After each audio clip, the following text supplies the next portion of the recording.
ପଲ୍ଲବୀ ଆଉ ଆଦର୍ଶ ଲତିକା ଘରକୁ ଯିବେ ଆଉ କବାଟ ପିଟିବେ। ତାପରେ ଲତିକା ବାହାରିବ। ତାପରେ ପଲ୍ଲବୀ କହିବେ ଲତିକା।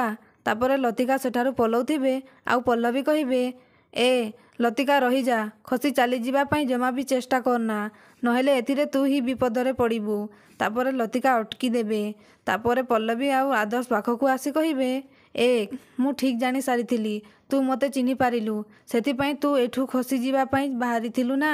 ପ୍ଲିଜ୍ ଆଦର୍ଶ, ତମେ ଗାଡ଼ି ପାଖରେ ଥାଅ, ଲତିକା ସହିତ କିଛି ସିକ୍ରେଟ୍ କଥା ହେବାର ଅଛି।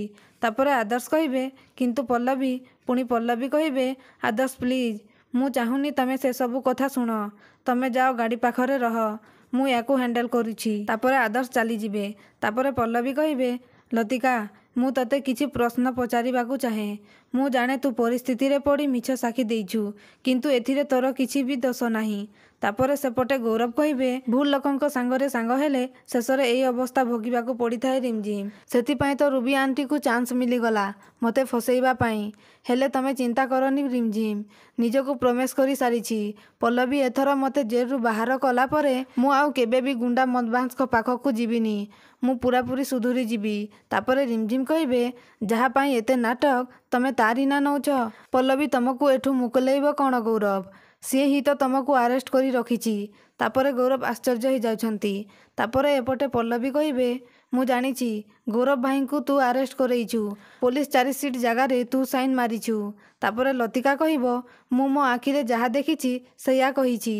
ତାପରେ ପଲ୍ଲବୀ କହିବେ ମିଛ କହନି ଲତିକା, ମୁଁ ପଲ୍ଲବୀ ମହାପାତ୍ର, ଆଉ ତୁ ଭଲ ଭାବରେ ଜାଣିଛୁ ମହାପାତ୍ର ଘରର ଲୋକମାନେ କେତେ ପାୱାରଫୁଲ୍।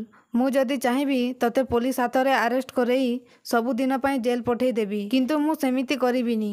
କାରଣ ମୁଁ ଜାଣିଛି ତୁ ଯାହା କରିଛୁ ସେଇଟା ତୋ ଇଚ୍ଛାରେ କରିନୁ, ଆଉ କାହା ଇସାରାରେ। କହ ମୋତେ, କାହା ଇସାରାରେ କରିଛୁ? ତା ନାଁ କହ ଲତିକା, ମୁଁ ତୋ ଉପରେ ଧୂଳିଟେ ବି ପଡ଼ିବାକୁ ଦେବିନି। ତାପରେ ଲତିକା କହିବ ଯେତେବେଳେ ରୁବି ମ୍ୟାଡ଼ାମ୍ ଇଣ୍ଡିଆରେ ଥିଲେ ମୋ ସ୍ୱାମୀ ତାଙ୍କ ଡ୍ରାଇଭର ଥିଲେ। ହଠାତ୍ ଗୋଟେ ରୋଡ଼ ଆକ୍ସିଡେଣ୍ଟରେ ମୋ ସ୍ୱାମୀଙ୍କର ଡେଥ୍ ହେଇଗଲା। ଆଉ ତାପରେ ମୋ ପରିସ୍ଥିତି ବହୁତ ଖରାପ ହେଇଗଲା। ମୁଁ ଖୁବ୍ ଅଭାବ ଅସୁବିଧାରେ ଦିନ କାଟିଲି। କିଛି ଦିନ ତଳେ ରୁବି ମ୍ୟାଡ଼ାମ୍ ଗୋଟେ ଗୁଣ୍ଡା ସହିତ ଆସି ମୋତେ 50,000 ଟଙ୍କା ଦେଲେ ଆଉ ଗୌରବ ବାବୁଙ୍କ ନାଁରେ ମୋତେ ମିଛ ସାକ୍ଷୀ ଦେବାକୁ କହିଲେ।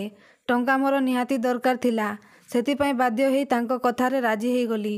ଏବେ ମୁଁ ସହର ଛାଡ଼ି ଚାଲିଯିବା ପାଇଁ ବାହାରିଥିଲି।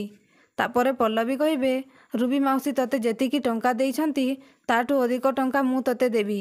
ତୁ କାଲି ସକାଳେ ଯାଇ ଗୌରବ ଭାଇଙ୍କ ନାଁରୁ କେସ୍ ଉଠେଇବୁ। କିନ୍ତୁ ହଁ, ପୋଲିସ ଷ୍ଟେସନରେ ତୁ ରୁବି ମାଉସୀଙ୍କ ନାଁ ନେବୁନି। ରୁବି ମାଉସୀଙ୍କ ସହିତ ଯେଉଁ ଗୁଣ୍ଡା ଆସିଥିଲା ତୁ ତା ନାଁ ନେବୁ, ମନେ ରହିଲା? ତାପରେ ମୁଁ ତତେ ଟଙ୍କା ଦେବି ଆଉ ସେତେବେଳେ ତୁ ଚାହିଁଲେ ଏ ସହର ଛାଡ଼ି ଚାଲିଯାଇ ପାରିବୁ। କିନ୍ତୁ ଯଦି ତୁ ମୋତେ ଧୋକା ଦେବାକୁ ଚେଷ୍ଟା କରୁ ତାହେଲେ ପରିସ୍ଥିତି କ'ଣ ହେବ ସେଇଟା ତୁ ଭଲ ଭାବରେ ଜାଣିଛୁ। ତ ଦର୍ଶକ ବନ୍ଧୁ, ଏବେ କ'ଣ ରୁବିର ସବୁ ସତ କଥା ସମସ୍ତେ ଜାଣିଯିବେ କି? ଆପଣଙ୍କ ମତାମତ ଆମକୁ କମେଣ୍ଟ ମାଧ୍ୟମରେ ନିଶ୍ଚୟ ଜଣାନ୍ତୁ।